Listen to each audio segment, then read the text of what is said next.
Hey folks, this is Mark Maron and you're listening to Tom Clark's Main Event. All right, do it. This is Daddy Show. Step off.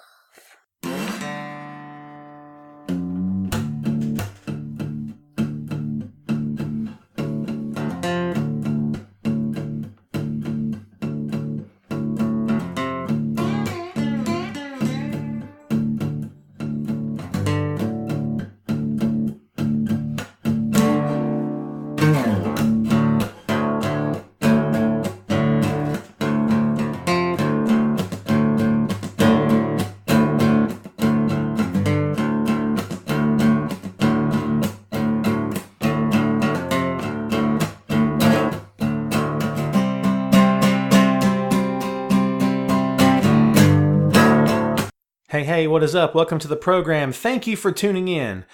Ladies and gentlemen, my name is Tom Clark, and you are listening to Tom Clark's Main Event. As we do each and every time we hit the airwaves here on the broadcast, we have to extend the customary laurel and a hearty handshake. And by now, hopefully you've figured out that line comes from Blazing Saddles. There's your trivia answer for the day. I hope you knew that. Raise your hands if you've never seen Blazing Saddles. Okay, you can leave now. I don't. You and I have nothing in common. Great movie. You kidding me? But anyway, I say that every time we begin the show just as a way to say thank you. I continue to get messages. I continue to get emails. I continue to get all sorts of support all across the board, not just for the podcast, but for my writing in general. As you know, I am a WWE feature columnist for Bleacher Report.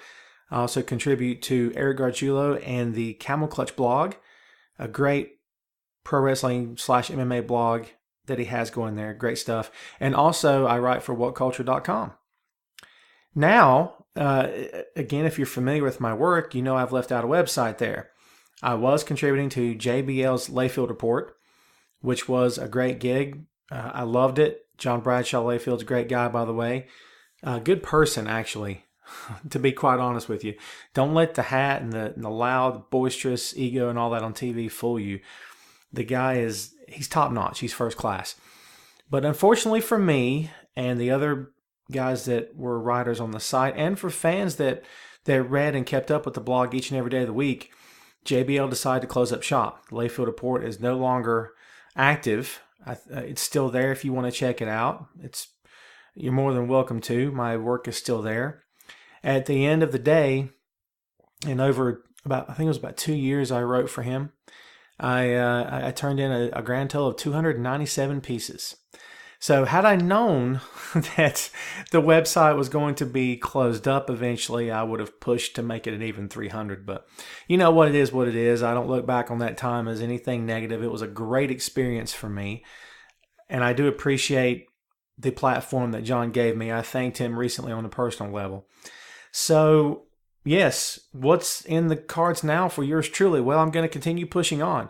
I've been contacted by several websites via email and through Twitter. And to be honest with you, I would like to replace some of that, but it's allowing me to free up a little bit of my time and contribute a little bit more to 2 out of the 3 websites that I currently write for. So, as of right now, I may just keep it 3. We'll just see how it goes from there. But again, extremely long story, very long. Thank you guys once again. I do appreciate your support. And remember, Vote Tom in 2016 as every vote counts. And yes, I'm holding up 2 peace signs on each hand, a la Richard Nixon. I'm such a politician. It's pathetic.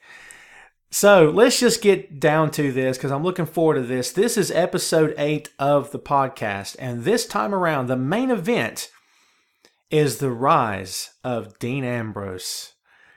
Do you like saying that? Does that do something for you? Does that just give you chills? Does that just make you want to jump up out of your chair? Don't lie. It totally does. And maybe not for reasons that you even realize, or maybe for reasons you perhaps even agree with.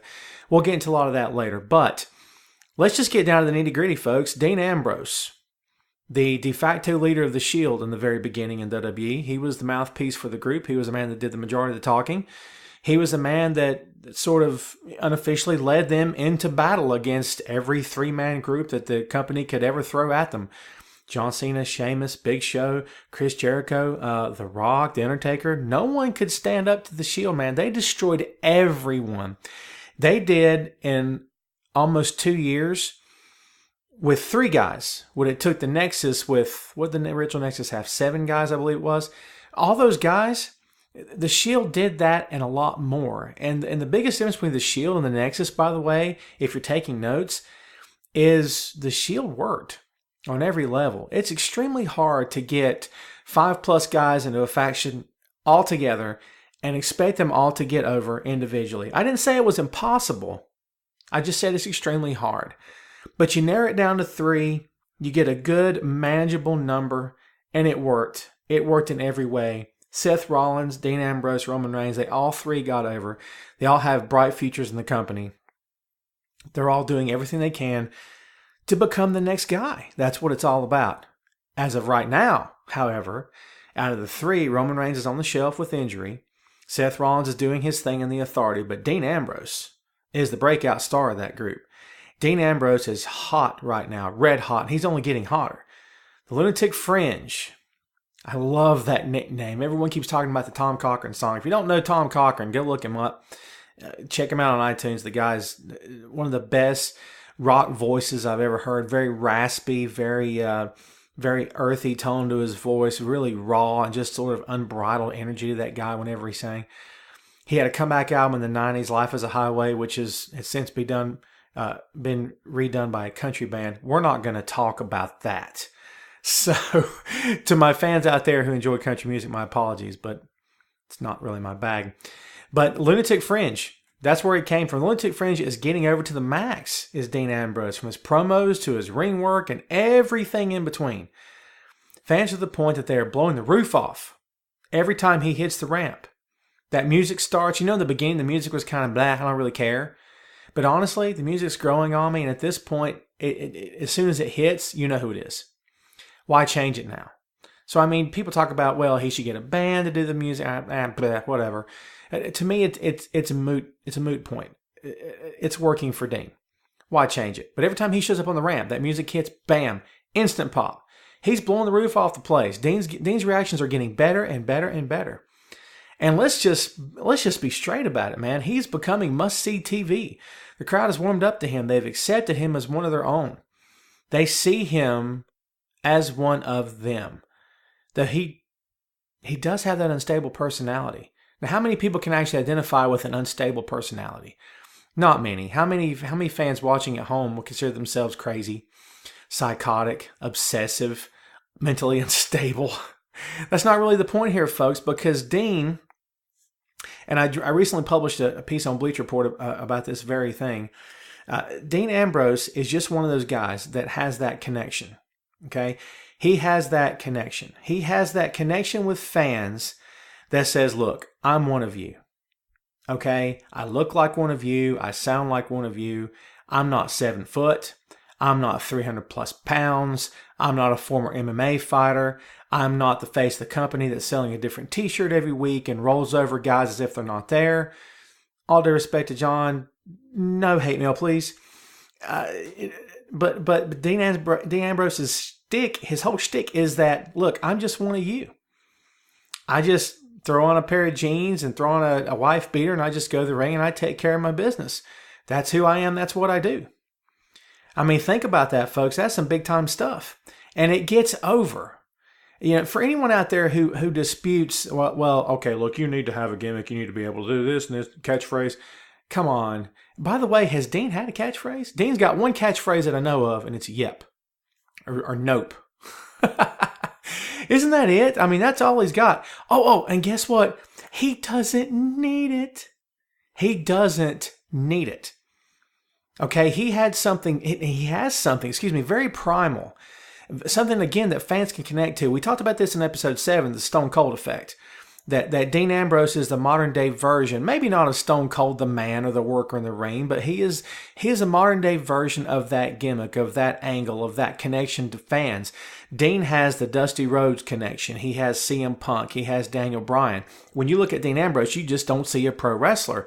And that's no disrespect intended to him. You just see a guy that just will come out. He will fight and he will fight and he will never back down at all, ever. He has no quit in him whatsoever. Dusty didn't. Okay. Punk did not. Daniel Bryan did not. I mean, that's what we're talking about here, folks. Stone Cold, of course, never had any quit in him. Okay, it just wasn't even possible. Dean inhabits that same airspace that those guys inhabit. And now, is that a lofty comparison? Well, yeah. But tell me right now, and be straight with me, be honest about it. What are the gimmick in the history of that company gets over better than the Rebel? Than the ordinary working class guy. The guy that doesn't look like he's a hit, doesn't look like a superstar, but man, he's getting over. And he's getting over in a huge way. Okay, I'm not talking about the 80s.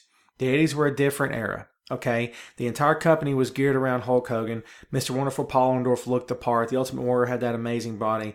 You know, and you had these guys that were big, they were bad, and they were oiled up, and they were just, you have to be 6'5", you have to be 7 foot, you have to be 300 pounds, you have to be able to bench press a truck, juggle 10-pound babies. I don't know where that came from, but you had to be strong.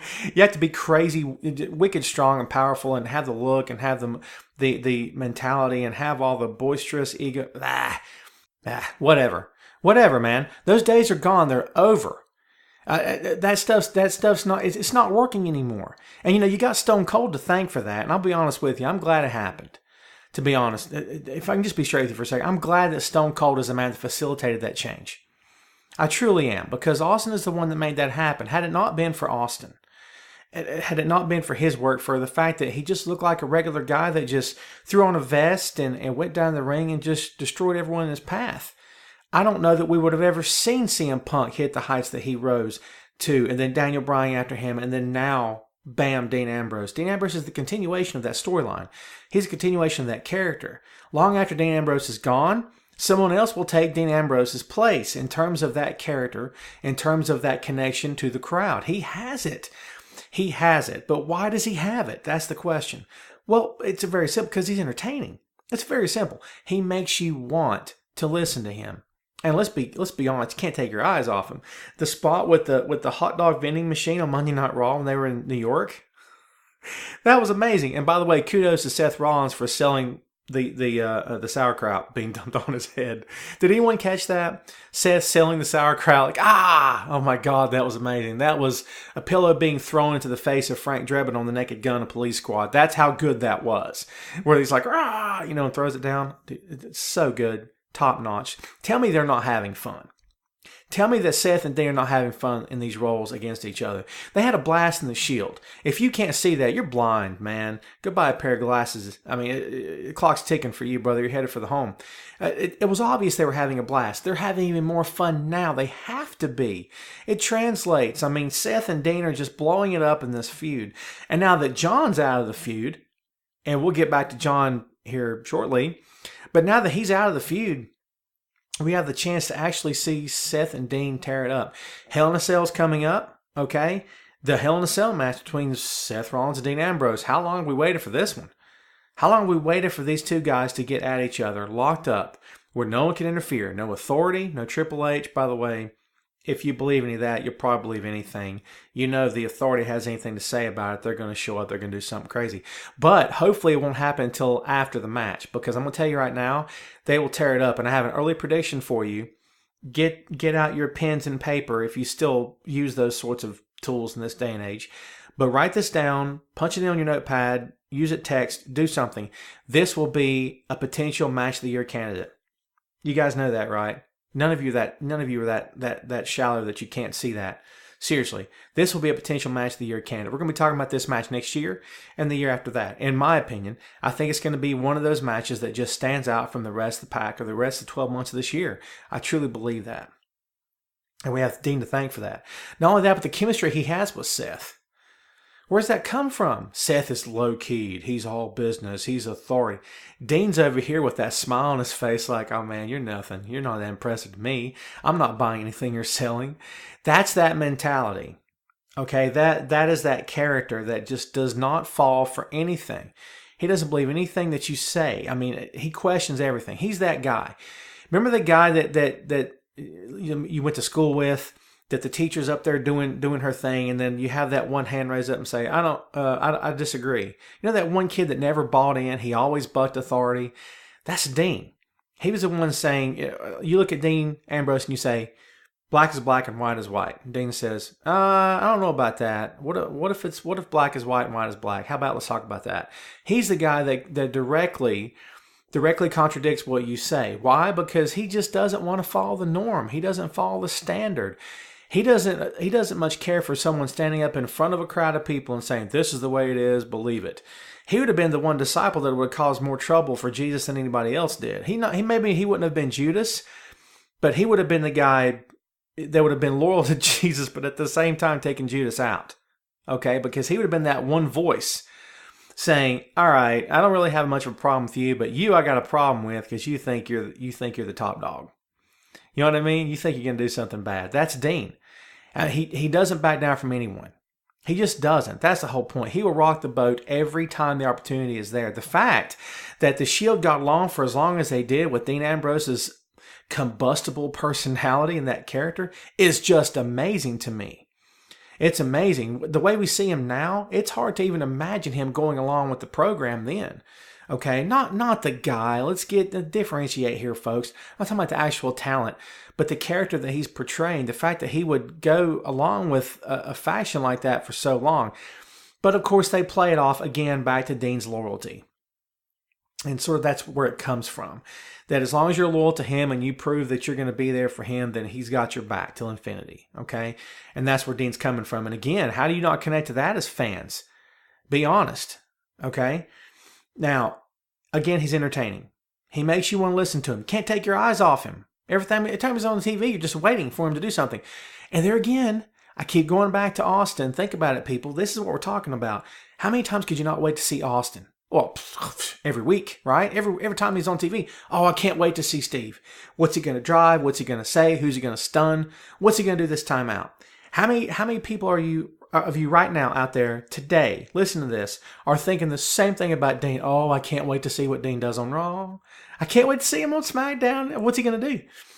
Well, after the hot dog cart, anything's possible, right? What's he going to do? He's taking the place. He's taking Austin's spot in terms of he's unpredictable. You can't wait to see what he's going to do. He is absolutely must-see TV. I mean, that's what we're talking about here. That's why he's getting over. Okay? It's important. It's important to get that reaction. Of course it is. Why? Because there's nothing worse than indifference. Ask any WWE superstar, ask any pro wrestler for that matter, how it feels to come down the ramp at an event, whether it's in front of 20 people or 20,000 people. Okay? And the reaction is basically non-existent. You're not hated, but you're not loved. The crowd doesn't really care about you. Oy. That's death sentence. That's death sentence. You get that, it's time to go back to the house. I mean, honestly, what's left for you? Okay? That's killer for a pro wrestler. To be fully hated, great. To be fully loved, great. To have the crowd half and half, or basically not at all, they could care less if you're there or not, that's a career killer. I don't believe Dean Ambrose will ever have to worry about that. The guy's amazing. Now, as I sit here and I praise Ambrose for the work he's doing, for the work he's done, and yes, you are too, don't even lie. Let me backtrack for just a second, because this is the part that you're probably going to listen to and go, what? Are you crazy? I didn't see this happening. I was wrong about him. And yes, just because I'm a pro wrestling writer doesn't mean I don't have the ability to admit that I'm wrong. I do. Of course I do. Stop it. Okay? I was wrong about Dean. because the vision of Roman Reigns as the next top guy, is the heir apparent to John Cena, the one that's going to take the ball when Cena hands it off to him, if he ever were to hand it off to him. Sidebar. But the vision of that is so overwhelming, and it's such a an agreeable vision. I mean, honestly, throw any criticism you may have about Roman as a talent in the ring or whatever out of the picture for just a moment. You can't picture Roman Reigns taking over the reins of that company. No pun intended. You can't. I can't. Seriously. There's no part of you that says you can't picture Roman, the huge physique and the body, the hair, the look, the menacing stare, the tats and everything that goes along with it, and he's got the championship around his waist. You can't see that? Because I believe the majority of fans can see that. Roman was on his way. Notice I said was. Sidebar. The sidebar is going to become a feature of the program. Hope you like it. Going to keep it up. But Roman was the guy. And yes, I said was. Why? Well, because of your boy, Dean Ambrose. Okay? Dean is changing the game. Don't look now. Dean is changing the game, folks. Because while Roman is on the shelf recuperating from hernia surgery, Roman is out. Roman is the guy that we all thought was the next top guy. Roman is at home watching on TV. He's watching WWE Network. I am too right now, actually. So, and it's only $9.99. But while he's watching, while he's at home, hopefully recuperating, and all the best to Roman, Dean's blowed up. Dean has blowed up, man. Dean is on a rocket, and he's blasting off. Forget blasting. He's already took off. He's hitting. He's not hit stratosphere, not just yet, but he's on the way. He's on the way. I mean, Dean has incredible momentum right now that could only be stopped really by one guy, and we'll get into that a little bit later.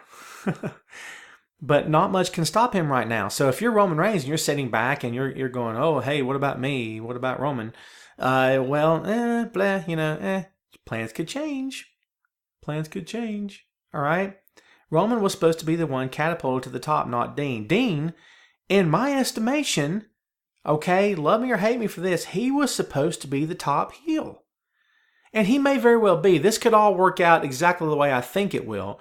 Because in my mind, and this is how I envision it, I imagine Roman as the top guy and Dean as the top heel. And those two guys having matches as this generation's Stone Cold versus The Rock. That's how I envision it. I think that feud will carry this company into the future. I think within the next 2 to 6 years, that's what we're going to be talking about. Are these two guys trading victories back and forth at WrestleMania for the WWE World Heavyweight Championship? I really believe that's what we're talking about here. From top to bottom. They're the feud of the next generation. How fans right now and before us could not stop talking. And I say before us, I'm one of those fans, honestly. But we can't stop talking about The Rock versus Stone Cold. Fans after us, in my opinion, as we get older, as we progress, and fans after us come up and start watching the product, they're going to be talking about Dean Ambrose versus Roman Reigns. I firmly believe that. I believe that, folks. I think it's going to happen. Now, does that take away from what Dean's doing right now? Of course not. Does Roman's absence mean that Dean is going to have 15 minutes of fame and that's it, never to be heard from again? Of course not. Dean's on fire. You can't put that out. It's very hard to put that out. Look back through history, guys have gotten red hot. And I don't mean warm, okay?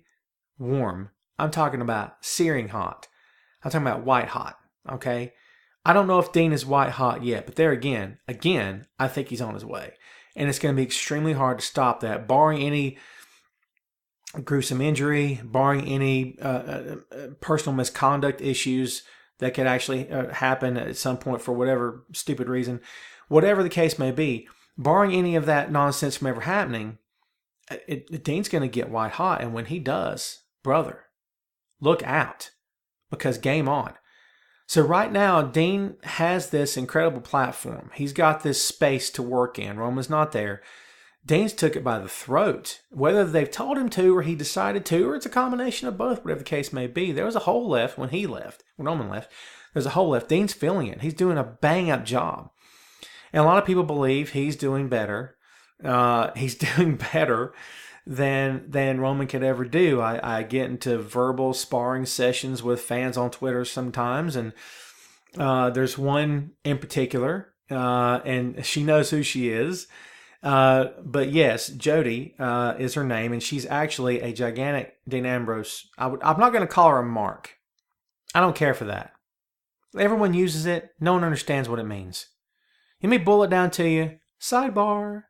Let me boil it down to you to its bare essence. A mark is a fan. If you are a fan, you call yourself a fan of the business, you're a mark. Sorry to break it to you. You're a mark, okay? Do you want to be called a mark? Most people don't because there's such a negative connotation attached to it. Okay? But there's nothing negative about it. There's something wrong with being a fan, then don't be a fan. Because that's what you are. When you're in the business, everyone in the crowd is a mark. I know that for a fact. Everyone through that curtain that's not behind the curtain with you, unless they're part of the staff, unless they're part of the crew, is a mark. Okay? If all the way to that guy in the front row with his arms folded who's so smart. I'm so smart about the program. I know what the moves are. I know what the terminology is. Yeah, well, to me, you're a mark. Okay? Bottom line. That's what we're talking about here, folks. And think about that. You're a mark to them. That's what you are. From Shawn Michaels to CM Punk to Triple H, on down to Dean Ambrose, to everyone in between, to everyone under them. You're a mark. You yourself are a mark unless you are in the business yourself. How's that feel? Does that hurt your feelings? It shouldn't. That's part of the deal. We're supposed to enjoy that. And I hear that term being thrown around and it just ticks me off. And that's my sidebar for that particular 20 seconds of the program, and we'll move on. But I had to get that out of my system. But Jody is a huge Ambrose fan. And I have verbally sparred with her in the past in terms of who's going to be the bigger star, Dean or Roman. Now, she's obviously got Dean's back. But my point to her has been, I love Dean. I love his work. He's impressed me more and more as each week goes by. But Roman has the look. Roman is traditionally what WWE wants. Roman has the size, the strength. Roman has the family connections. Okay, if I'm being straight about it, Roman has a very marketable look. I think he can be marketed all across the board to every age, to both genders, the whole nine, all the way around. And I firmly believe that, and I still believe that when he comes back, he'll be put back on the road to the top. And there's nothing about what's happening with Dean that would cause me to believe that Roman will not be used in that capacity and will not be the guy to one day receive the torch from John if he decides to pass it. Hogan and Andre, right? Am I right? Huh? So John's Andre and no one? Okay, we'll get into that. That's probably a whole other podcast at some point down the road. But yeah, so again, I have these verbal debates back and forth with fans and with friends, and again, she is one of those fans / friends who, she is all about Dean. Now, hard for me to disagree with her. I do. It's hard. Do you want to know why? Because at the end of the day, her points are extremely valid. And you want to know why? Because she doesn't hit me with, oh, Dean's just pretty.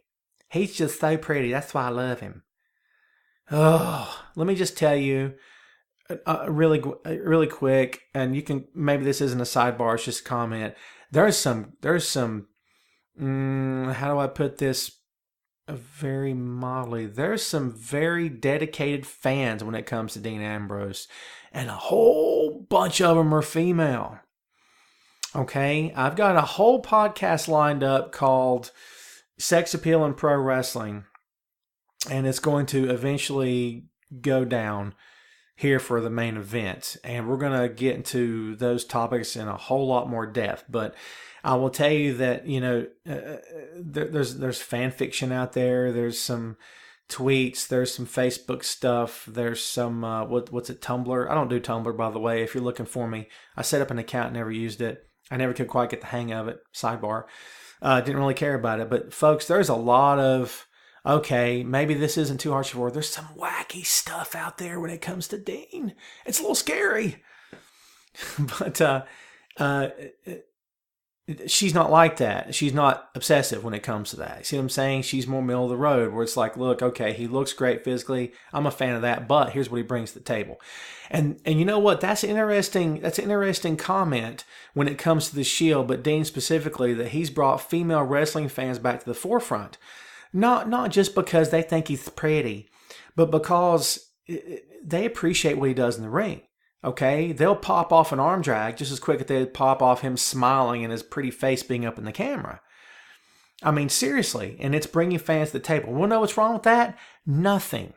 In my opinion, there's more interest from female fans in regards to Dean Ambrose than there is that Divas division. That lousy piece of nonsense that they call a pro wrestling division for females in that company. That's a bunch of nonsense. Okay? It's non-existent. The Divas division is Hollywood, or the company wants it to be, and to me it's not working. My opinion, okay? It's not working. Again, that's another podcast in the future. Brace yourselves for that one. That'll be fun. But here's what we're talking about. Dean Ambrose bringing fans to the forefront. Yes, he is. Dean's blowing up. I still believe Roman's going to be the top guy. So let's say that I'm right. Let's say that Dean's gigantic explosion right now in popularity, getting over to the moon, yada, yada, yada, all the way down the line to the top of the ladder and back, basically equals out to Dean being the Roddy Piper to Roman Reigns Hulk Hogan, or to being the Stone Cold to Roman Reigns The Rock. Is that bad? Is that so bad? For Dean to essentially be the CM Punk to Roman Reigns John Cena? And don't take that negatively. It's not meant that way. Is that so bad? I mean, honestly, if Dean ends up in that spot and that's what he becomes known for, that's who he is, but at the same time, he's selling merch, he's in main events, he's working fantastic matches, he's working lights out, he's bringing new fans to the table, he's bringing the female fan base back full circle to WWE. He's making guys in the front row wear the Dean Ambrose t-shirts. He's the guy making it fun, exciting again. He's got the fun element and aspect that CM Punk had, where Punk, and love Punk or hate him, and I'm still a Punk fan. Punk looked at the camera and gave you that smile, just shrugged his shoulders like, it's cool, I got this. If that doesn't make you smile, you're not a fan. You're not a fan, because Punk had a way of bringing you in. I don't know that Dean on the mic is as thorough and as compelling as Punk is, but at the same time, he's got that.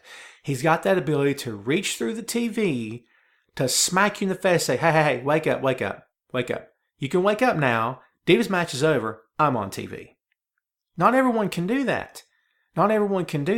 Okay, they've tried before. They've tried with other guys before, tried to put them in those roles, and it didn't work. It works for Ambrose. It's working from start to finish with Ambrose in every way, shape, and form. Dean's over. Get it? But again, if he ends up in that number 2 role, is that such a bad thing? I submit that it's not, especially if we're talking about Stone Cold versus The Rock. If we're talking about Dean versus Roman. I don't see anything wrong with that whatsoever. That's just me. The guy can still make a ton of money. He can still be a main event star. He can still be your favorite of all time. And you know what? The debate can be made. The conversation can be had. The moments can come when you look at each other and say, excuse me, Dean's number 1. No, he's not. Roman's number 1. Bam, there you go. Who was number 1 between Austin and The Rock? Go back to that. Think about that. To me, that's what we're talking about here. But yes, he's over. He's getting over more and more every week. He's only getting hotter. And again, going back for a moment to Dean's character, it's very captivating. He's on his own level. Do you want to know what that means to me? Dean inhabits his own little world. This whole WWE Universe thing with an audience of millions and the fans, they all inhabited this like a comic book universe, like comic book continuity is what we're talking about. That's essentially what WWE has gone for with the whole WWE Universe shtick, and to me, in my opinion, okay? But Ambrose is in that, but not really. Ambrose is in his own little world. He inhabits his own little world in which he's the king. And everything in his little world makes sense to him. Doesn't have to make sense to you. You can think it's ridiculous. You could look at him and hate him or love him. Doesn't make a difference because he's in his own little world. Okay, much like Roddy Piper, Jake the Snake Roberts, and even Bray Wyatt. Think about that. What do those three have in common? That they're great heels? Sure, okay, if you want to go there. But my point is all three of these guys exist in their own little worlds. The worlds of the regular world, your rules don't apply to them. Okay? Your rules don't apply to Dean Ambrose. He marches to his own beat. He marches to the beat of his own drum. Okay? Nothing you do or say will impact him as a character. He won't change. In other words, he won't change in terms of as the wind blows. He's entertaining all by himself. You could have put the Bray Wyatt character in 1970s NWA, he would have got over. I'm serious. He did get over in the 80s. In Kevin Sullivan. You see what I'm saying? You could have put Bray in any era, past, present, or future, he would get over. Okay? Because the character is timeless. Because the character has the connection. Because the character, again, it's in his own little world. He exists independent of what you think of him. That's why it works. And as a sidebar, Santino Marella, people laugh at that guy and think he's a joke or whatever. Do you want to know why it worked for so long? Because Santino's in his own little world. Okay? There's not much you can do to impact him or to tell him about reality. He doesn't know what reality is. He has no clue. Santino's over here. He's happy. He's perfectly happy being blissfully ignorant. He don't really care. He's going to keep dancing around and strutting and talking ridiculous. And it doesn't matter who the top guy is, who the tag team of the day is, what the number one song is of entrance music, or who the top diva is. He could care less, man. Santino all the time. That's what we're talking about. He's in his own little world. Now, you're looking at all those descriptions and you're thinking, one guy? Maybe? Does John Cena's name come into play for you, perhaps? Here's the difference for me between John and all these guys. Does John exist in his own little world where he doesn't change? Sure, but John's trying to sell you merchandise. John cares if you buy his t-shirts. Well, but, because he's getting a cut. But also because his job as the top moneymaker of that company is to make money. That's who he is. That's who he is. To the day he walks out of that company for good in a wheelchair, because that'll be how he leaves. He'll be 80 or older, okay, and moves to Boca Raton and retires and wears a bunch of gold jewelry and stuff. That's what we're talking about, okay? But until that day comes, he's going to try to sell you merchandise. Dean wears his t-shirts. Dean wears his hoodie. Bray's worn his straw fedora before. They're not pushing it on you. They're not ramming it down your throat. They don't hold up a rally towel every time they, oh, look, never give up, never give up. Look, see, rise up, never give up. That's the difference. John's obnoxious about it. Does he have to be? Okay, sure. But he's still obnoxious about it. I mean, seriously. People don't look at Dean in that light. They look at Dean as being cool. John used to be cool. He's not cool anymore. As soon as John became the top guy and started having to sell merchandise, to the majority of fans, he sold out. Would Dean Ambrose ever sell out? Does he even have it in him to do that? I mean, seriously. Think about it for a moment. What's the potential for Dean Ambrose to make money in that company? Is it John Cena money? Is it CM Punk money? I mean, CM Punk money is nothing to laugh about, nothing to laugh at, okay? But John Cena money means, the difference between having a classic 1966 Mustang to having 12 of them. By the way, I'd settle for one. It's dream car, sidebar. Just wanted to share that with you. But is that what we're talking about here? Are we saying that Dean has the potential to make that kind of money in the future? I think the sky's the limit for Dean Ambrose right now. I do. But I do think it will be tempered when Roman comes back. And he will be back eventually. It's just my take on it, okay? But going back for a moment to the character, what's getting him over? What's working for him?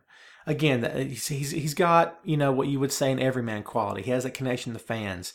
He looks like the guy that lives next door that's outside in his front yard working on his 66 Mustang. He's trying to restore himself by hand. He's greasy, he's dirty, he's messed up. He gives you a nod when you come out to get your mail. But as you go back in, you lock the door really quick because you're like, Dean's okay, but there's something about that guy. I'm not really sure. I think I'm on a deadbolt this time. You know what I mean? He's that guy. But he has that connection.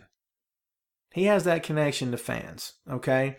But the mentally unstable part of his character is something that would be able to translate when and if he turns heel, because it would become more of a sinister aspect of his character and not so much, entertaining. Entertaining, but not in terms of being funny and comical. It'd be a lot darker and a lot more sinister, but it would work on every level. Because the Lunatic Fringe gimmick is working. Randy Orton's music would be perfect for Dean Ambrose. I hear voices in my head. Here's the difference. Dean knows the voices in his head aren't real, but he's willing to hear them out from time to time to see if they got any good ideas. That's the difference. Dean's open. He's got an open mind when it comes to being crazy. Like, you know what? Let's talk about it. He's got an invisible friend, but to Dean it makes all the sense in the world. Here's something for you, and this has little to do with Punk or whatever, but how about putting AJ and Dean together? Can you imagine that? Or better yet, what about Dean and Paige? The obsessive personality with the mentally unstable personality. I think there's some money to be made there. I don't know about long term, but short term, absolutely. And some interesting matches they could pull off at the same time. But again, the Lunatic Fringe gimmick is working. It's particular to him, and no one else can pull it off like he can. It's the perfect way to get him over as a babyface. Would Dean work as a straight-up face without that angle? If Dean came out smacking hands and he's smiling, hey, rah, rah, yay, team, I don't know if he'd get over. Number one, fans don't care for that crap anymore. Let's face it. And again, all due respect, but the John Cena All-American Goody Two-Shoes stuff doesn't work. You want to know how I know it doesn't work? Because John keeps getting booed out of the building. Shawn never used it. Austin never used it. Hulk used it, and guess what? The crowd turned on him too. They're only popping for Hogan now because of the nostalgia factor. They respect and appreciate what he's done for the business. Okay, had this been the same Hogan that pretty much turned his back on Vince and tried to kill WWE during his time in WCW, would fans even give a crap about him now? I don't know. That's a good question. If he was not the Hulk Hogan that came back and had the match with Rock and got him over his face again, would fans even give a crap about him? I don't know if they would. Fans don't gravitate to that goody two-shoes Boy Scout stuff anymore. Roman has that to a certain extent, but Roman has a dangerous side to him as well. Sinister, maybe there's a possibility there, but it's more intense than anything else. You look at Roman, you legit think that if you saw him in an alley, I don't know what you'd be hanging out in an alley for, but if you chose to, and to each his own, then Roman could take you out, man. You better turn and run the other way. And by the way, run as fast as you can. Seriously. Oh, and by the way, just as I'm not going to say sidebar. Is it annoying by now? It's kind of getting on my nerves a little bit, but just as a side note to Roman for just a moment, the Superman punch, don't laugh at that. That's a legit martial arts move. I know, I got a 6-year-old in Taekwondo, and the kid can do it. So don't be hating. Don't be hating, okay? So, but, he's got that dangerous side to him. Dean has that in spades. Dean could turn at the drop of a hat. He could turn heel tomorrow if he wanted to and be just as entertaining as he is today. And be just as over. He's the perfect antagonist in this day and age because he can be very despicable and very unlikable. He can be the top heel in the company, as I believe he will be eventually. Similar to CM Punk in that every time he talks, God, you just want to kill him. Oh, I'm so tired of that arrogance. Arrogance. That's what we're talking about. And yet, he still has that ruthlessness to him that keeps him very dangerous in the ring. But we're talking about Happy Smiling Dean. Happy Wacky Dean. Happy Wacky Dean, as a babyface, has that hook with the crowd, man. That insanity, that mental instability, again, keeps him entertaining for fans, yet dangerous and a threat to his opponents. He gets over with the women because of the way he looks. He gets over with the kids because he's a little wacky. He gets over with the guys because he's just flat out cool. He's dangerous. He'll do anything. Dean's got it all. He's the complete package. He really is. He really is. All right? He does not look like he could dominate the company in every way, but can he do that? Punk had the same thing. Austin had the same thing. Does Dean have that? Okay? Dean is the perfect mix of rebelliousness and marketability. We were talking about Roman earlier. Dean's very marketable. He is. Because imagine Dean being on the talk show circuit. and just how loose he would be in an interview. He wouldn't sound scripted. He wouldn't be shaking hands and saluting people and throwing out T-shirts. Hey, rise up. Rise up. I'm the best. Gee, I'll never back down. Hey, support me. We don't have to do any of that stuff. Just, hey, I'm Dean. What's up? Let's do this. That would be his shtick, man, and it would work. It's getting over now. Why wouldn't it work outside the four walls of WWE? If you think it don't, you are crazy, because it would work 100%. Rebelliousness / marketability. That's Dean Ambrose. Now, again, episode 7, the Stone Cold effect. The question's been posed, mostly by me. Is Dean Ambrose the next Stone Cold Steve Austin? We talk about the connection, the link to fans, the link that says, hey, I'm one of you. I'm just here to entertain you. That's all I'm here to do. Again, talk about domination. Austin didn't physically look like he could dominate anybody, but he did that every time he spoke and every time he worked in the ring. Dean's on the same path, yes? I think he is. Will Ambrose be that renegade? The rebel who defies authority and goes his own way. That's what got Daniel Bryan over. Think about that. Would Daniel been as over without Triple H and the authority? I submit that he would not. Now, he was over with Kane because it was very, very entertaining. Some of the best times in recent years in that company was Team Hell No. Such funny stuff. If you haven't seen the stuff in a while, go look it up. To this day, that stuff holds up. It'll hold up 20 years from now. It'll be those spots that 20 years from now will still be hilarious. It won't depend on the age. It won't depend on style. It won't depend on anything. It's just going to be, that's good stuff. That's good material. Just like Flair versus Steamboat holds up, no matter what the era is, no matter what brand we're talking about, no matter what day and age it is, the business we're discussing, it holds up. Kane and Daniel Bryan's going to hold up too because it was just so ridiculously entertaining. Will Dean hold up? Does he have longevity? I believe he does. The authority, again, back to the authority, could either make or break Dean. Is that true? You agree with that? I told you folks before, the main event's a debate. I want it to be open in discussion. I don't want it to be just some big blowhard sitting here screaming at you for an hour. I want it to be, you give me some input on this deal. Can the authority either make or break Dean? Is that true? Or is this merely just a chapter in his story? Is the authority just a speed bump, a precursor on the way to bigger and better things in that company? Will Triple H affect Dean's future to the point that he loses ground due to losses suffered to Seth, if that is indeed what happens? Or is Dean resilient enough to rebound from that? It's still very early on. Anything can happen.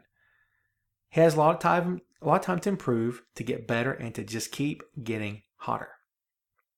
Now, the topic that no one wants to talk about, because let's be honest, it's a little depressing. Your boy, John Cena. Let's just go ahead and just smack this thing straight in the face and get it out in the open. What will crossing John Cena do to Dean Ambrose? Now, Dean is booked against Seth at Hell in a Cell. Okay? John's booked against Randy Orton for the, 84th time in 2 years. And while people don't really care about all that, at the same time, it does appear that both guys have moved on. Cena's moved on, Dean's moved on. If you believe that John Cena and Dean Ambrose are completely done with each other, you're crazier than Dean ever could hope to be. It's not over. It's not over. Do you want to know why? Because Dean is near the top. Maybe not so much near the top he's going to get the championship from Brock next week, but he's near the top. And John's still sitting at the top. So whenever you get that close to the top guy, you're going to start bumping heads with the top guy, which is what we've been seeing out of Dean. It's not over. For those of you out there that want it to be over, you're going to be very upset if you're right, because that means Dean drops some notches. You don't want that, do you? So Dean's not done with John by a long shot. That stuff's just started, man. That's just started. We could be talking about John versus Dean in a month, 2 months, 3 months at WrestleMania. How do you know? How do you even know at this point what could happen between those two guys? They're not done yet, not by a long shot. I'm serious. It's just started. Mark my words, folks. That's happening. It's just started. No kidding. Okay. Now, what does this mean for Dean? Wrote this column recently as well for Bleacher Report. The column deals with John being the guy that would stop Dean's momentum in the company. No one wants to talk about that. Want to know why? because John has that reputation. John is the guy that always catches the hate. Oh, Tom, you're just like everyone else. You're just a hater, blah, blah, blah, blah, blah. I'm an analyst. That's my job. Okay? I take the information I have in front of me, I process it, I analyze it, and I throw it back to you as my opinion and let you decide if you agree or disagree. That's what I do. And every bit of evidence that I've seen, especially in the past several months out of John Cena, suggests to me he's not going to put anybody over. He put over one guy, Brock Lesnar. He put over Randy Orton and Brock Lesnar and CM Punk. CM Punk, Randy Orton, Brock Lesnar, Daniel Bryan. 4 guys since 2011. Don't go to Wikipedia, okay? You don't have to go looking stuff up. I'm just saying, those are the 4 names that are jumping off the page to me right now. He had an opportunity to do it for Ryback, didn't do it.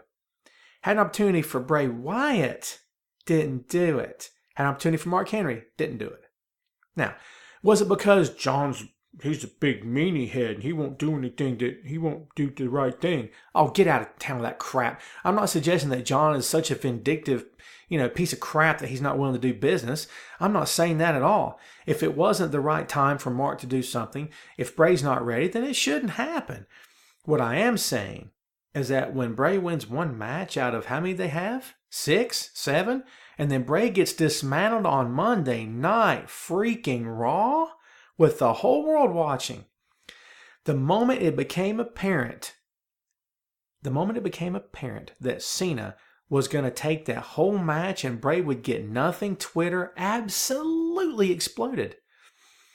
And the voices of opposition compared to the voices of support for Cena, 4-1, man. 4-1. People looked at that match and they said, oh my God, are you kidding me? Look what he's doing to Bray. Look what that company's allowing to be done to Bray Wyatt. So I'll pose the question to you here, folks. Is that what we're looking at with Dean Ambrose? Will Dean suffer the same fate that Bray Wyatt did? Now you're looking at me. You're looking at that picture, that big bearded face and the headphones and the big goofy smile I've got going on your phone right now. And you're thinking to yourself, Tom, are you high? Nothing can stop Dean right now. Really? You really believe nothing can stop the Dean Ambrose Express? You really think that's not possible? Are you crazy? Are you high? Anything could happen. John Cena is still the top guy. And even though I don't believe he's a cold, vindictive, bitter jerk like I believe, in my opinion, that Hogan has been at times during his professional career as a top guy in WCW and WWE, just my take. Just while I don't believe that John is that guy necessarily, he's still the top guy. So John's going to say, hey, Dean, what's up? You're going to beat me tonight and the next 3 weeks in a row. Nah. But Dean could get called into the same room and say, hey, Dean, what's up? John's going to pin you tonight and the next 3 weeks in a row. And you know what Dean would say? Okay. You want to know why? Because you go with the flow in that company. You go with the flow in that company unless your name is CM Punk or Stone Cold Steve Austin, then you take a walk. Take a walk. You want to know why? Because you're sick of going with the flow. You're sick of the status quo. You're sick of being told, we know what's best for you. Wait a minute, I'm a top guy. You said so yourself. Your DVDs say so. The guys in the locker room say so. The fans say so. You said I am. But now I can't call my own shot? So in the same vein, Dean's not even to that level yet, guys. He's not even there yet. Dean would have to go with the flow. He wouldn't have a choice. Again, contrary to popular belief, you think I hate John. I don't. He's a team player. Is he out for himself, though? Yes. Want to how I know? He's the top guy. And when you are the top guy, you have to be concerned with your position, your standing in the company. You have to look out for yourself and protect your spot. I mean, seriously, to ensure that you look good, a lot of work has gone into making John Cena the number one superstar of his generation. And he's done his part to see that through and to see that his character is protected and represented well. It's who he is. It's what he has. Austin did it. Shawn Michaels did it. Bret Hart did it to a lot of extent. CM Punk did it. I mean, where you get something presented to you and you go, I'm not doing that. I can't do that. That's crazy. Don't you want me to be the top guy? Don't you want me to be a top money earner? Then I can't lose to him tonight. Now, does that stuff always make the news? Not always, no. I think that happens a whole heck of a lot more than any of us will ever know. And you know what? I think most time it's okay. I think most time if John's hit with something, he goes, I don't know if I want to do that, then it doesn't become, like say Dean is the guy he's working that night. Dean comes back and says, well, it's not fair.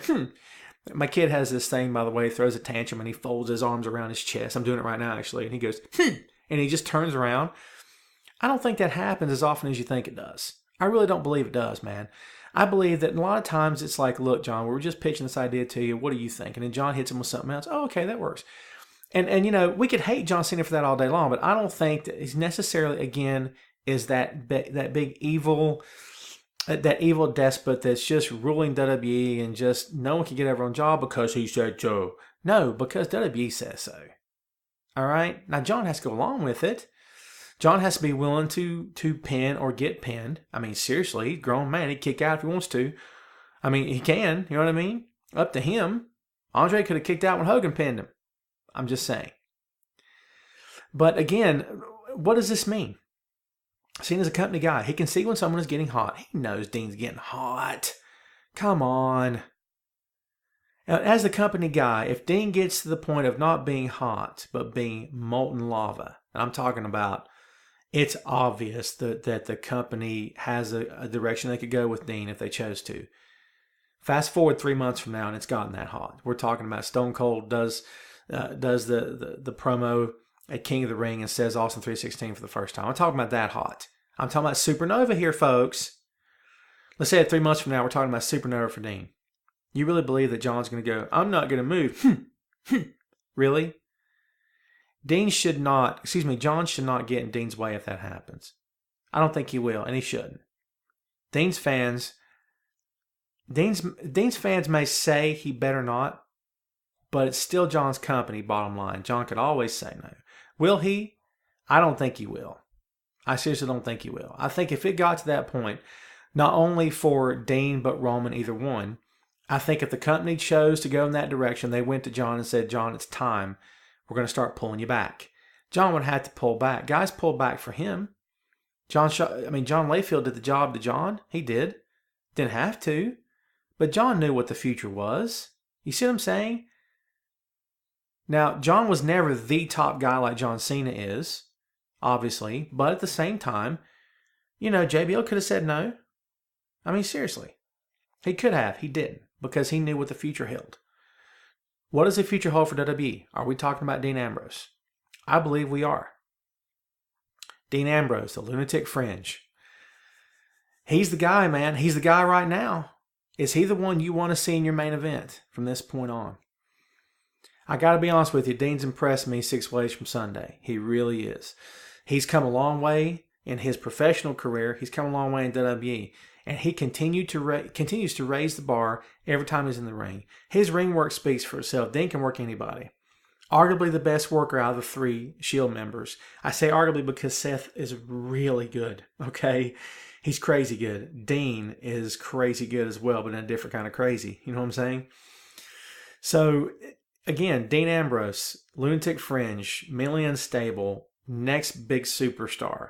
I'm telling you right now, you don't want to hear this. You don't want to believe it. You don't even want to think about it because you want to see Dean as the next big name. I firmly believe he'll be playing second fiddle to Roman Reigns in a very, very, very close battle of who's number 1, who's number 2. Seriously, I really see that. And I don't even mean that it would be obvious that Dean's number 2. It's obvious. Kind of like with Punk and John. It's obvious Punk was number 2. And there was one point actually when Punk's merch outsold John's. Did you know that? But John was still obviously the number 1 guy. I don't think it'll be that way with Dean and Seth. I think it'll be a huge debate. Okay, either guy can actually be, between Dean and Roman, that either guy could actually be the top guy. I think it'll be that close. I really do. But no matter what happens, whether he's incredibly strong number 2 or number 1, Dean has a lot to be proud of, okay? He's made it. I don't know if he's a made guy right now, but he will be, okay? And once he is, look out, because he's going to be able to do anything he wants to do. He can write his own check, seriously. And to all the fans that have supported him through his entire career, from everyone that's ever looked at Dean and said, you're not going to make it, you're too small, you can't work for Vince McMahon, you'll never get over, yada, yada, yada. Those people are nowhere to be found right now because they were proven wrong. Okay? And if you're anyone out there right now that doesn't believe that Dean can get it done on a very high level, contact me. I would love to talk to you. Because number one, I'd like to see, what kind of weed you're smoking. Because, I'm straight edge. So I don't really know about the drug culture, but I'm curious about it. I'd like to write about it someday. So let's see what you're high on. Number two, I'd like to tell you you're out of your friggin' mind. Because Dean's over. It's working. It's working, and it's getting better and better every time you see him. He's just maxing out. And here's the fun part for Dean. Come close. He's just getting started. He's just getting started, man. Look out, because it's going to be one hell of a ride. Get ready for it. It's just starting. That's it, folks. That's the main event this time out. I got to thank you for tuning in.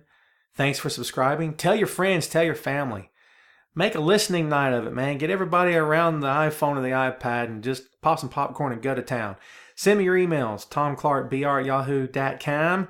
Hit me up on Twitter. Give me a follow, man. I'll follow you back if I like you enough. At tomclarkbr. Let's talk. Let's get some debate going. That's what I'm all about. Let's have some fun with it. Thanks for tuning in. Thanks for listening. We'll do this again really soon. We'll see you next time on Tom Clark's Main Event.